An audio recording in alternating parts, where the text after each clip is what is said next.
Hi అండి, welcome back to honey channel. ఈ ప్రపంచంలో ఉన్న ఆనందము, ఎవ్వరు ఇయ్యలేని ఆనందము ఆ, ఏంటో తెలుసా? అమ్మ నాన్న నవ్వడం.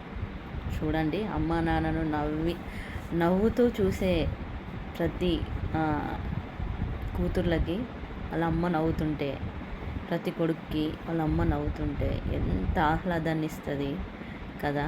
రీసెంట్గా ఒక వీడియో చూసా, ఒక బ్రోది. అబ్బా, ఎంత బాగా నవ్వుతుంది ఆ అమ్మ, ఎంత బాగా తల్లి కొడుకులు నవ్వుతుండ్రు. ఈ ఆస్తులు అవసరం లేదు, ఇంకా చాలా గ్రేట్ బ్రో నువ్వు. నాకైతే కళ్ళకు నీళ్ళు వచ్చినాయి. ప్రతి తల్లిదండ్రి కొడుకుల దగ్గర కానీ కూతుర్ల దగ్గర కానీ వాళ్ళు పెరిగే విధానంలో కానీ ప్రతి తల్లిదండ్రికి నవ్వు ఒక హ్యాపీగా ఉంటే ఆ లైఫే వేరబ్బా. ఏమంటారు? Like and share and subscribe మీ. బాయ్.